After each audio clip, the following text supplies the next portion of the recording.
జై శ్రీరామ్. అందరికీ నమస్కారం.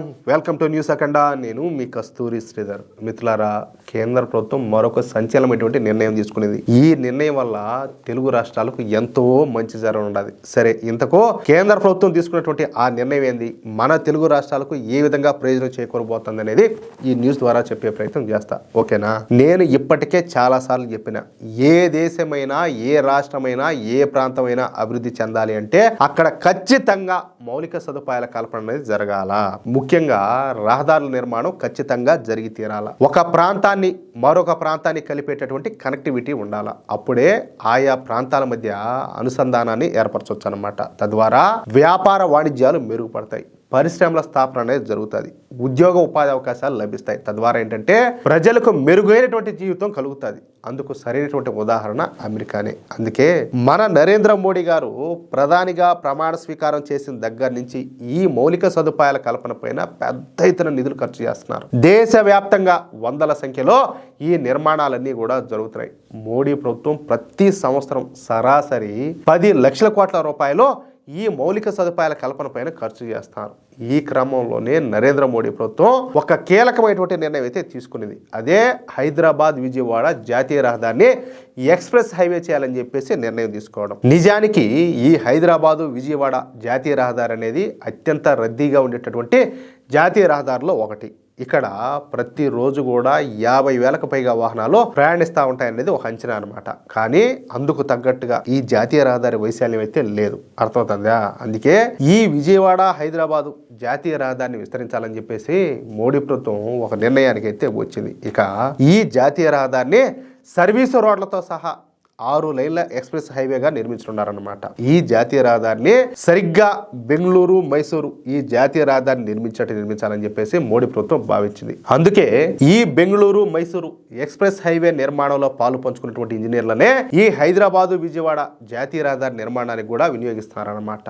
ఇక ఈ ప్రాజెక్టుకు సంబంధించినటువంటి సమగ్ర ప్రాజెక్టు నివేదిక అంటే DPRను నవంబర్ 1 లేదా 2వ వారంలోగా పూర్తి చేయాలని చెప్పేసి అధికారులు కూడా లక్ష్యంగా పెట్టుకున్నారంట. సరే, తర్వాత వచ్చే ఏడాది అంటే మార్చి నాటికి ఈ టెండర్ల ప్రక్రియను ముగించి వెంటనే నిర్మాణ పనులు కూడా ప్రారంభించేందుకు అన్ని సన్నాహాలు కూడా చేస్తారు. అంటే పనులన్నీ కూడా చక జరిగిపోతున్నాయి. ఏది కూడా డిలే అనేదే లే. తెలంగాణలోని దండు మల్కాపూర్ సమీపంలోని ఆందోళ్ మైసమ్మ ఆలయం నుంచి ఆంధ్రప్రదేశ్లో ఉన్నటువంటి విజయవాడ కనకదుర్గమ్మ గుడి వరకు మొత్తం 231.32 కిలోమీటర్ల మేర ఈ రహదారిని అయితే విస్తరించనున్నారనమాట. ఈ భారీ ప్రాజెక్టు కోసం మొత్తం 10,391 కోట్ల 53 లక్షల రూపాయలు అవసరమవుతాయని చెప్పేసి ప్రాథమికంగా ఒక అంచనా వేశారు. ఇందులో నిర్మాణ పనులకు వచ్చేసి 6,775 కోట్ల 47 లక్షలు. ఇకపోతే భూసేకరణ వంటి ఇతర అవసరాలకు 3,616 కోట్ల 6 లక్షల రూపాయలు కేటాయించారన్నమాట.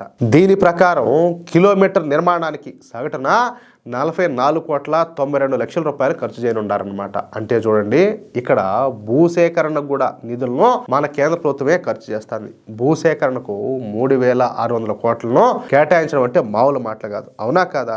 నిజానికి ఇంతకు ముందున్నటువంటి ఈ సెక్యులర్ ప్రభుత్వాలు ఈ భూసేకరణ ఖర్చులను రాష్ట్ర ఖాతాల్లో వేస్తా ఉన్నాయి. ఒకవేళ కేంద్ర ప్రభుత్వమే చేపట్టిన ఇంత పెద్ద మొత్తంలో ఈ భూ నిర్వాసితులకు నష్టపరిహారం అయితే ఇచ్చేవాళ్ళు కాదు. ఒకవేళ ఇచ్చినా కూడా ఈ 3,600 కోట్లలో కనీసం 2,000 కోట్లు స్వాహా చేస్తా ఉన్నారనమాట. ఎవరో ఆ సెక్యులర్ ప్రభుత్వాలు. అంటే ఎవరప్పుడు అంతకుముందు అధికారంలో ఉండింది భారతీయ జనతా పార్టీ అధికారంలోకి రాకముందు.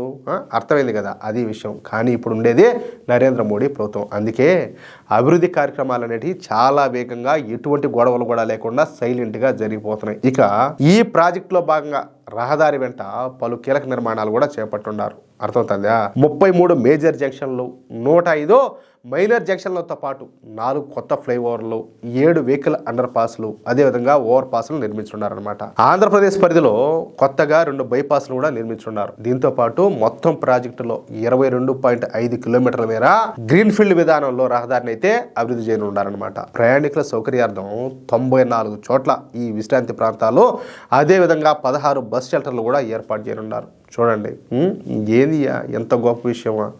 అంటే చూడండి, ఈ రహదారిలో ప్రయాణించే ప్రయాణికులు విశ్రాంతి తీసుకోవడానికి కూడా కేంద్ర ప్రభుత్వమే విశ్రాంతి కేంద్రాలను కూడా ఏర్పాటు చేస్తుంది. అక్కడ అన్ని సౌకర్యాలు ఉండేలా ఏర్పాట్లు చేస్తాను. మరి ప్రజల గురించి ఇంత లోతుగా ఆలోచన చేసి ఎవరు పని చేస్తారు?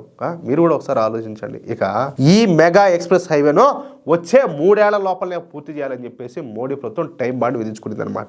మొత్తానికి ఈ జాతీయ రహదారి మూలంగా హైదరాబాదు, విజయవాడ ప్రయాణికులకు ట్రాఫిక్ బాధలు తప్పి ప్రశాంతంగా తమ గమ్యస్థానాలకైతే చేరుకోవచ్చు అనమాట. అది విషయం.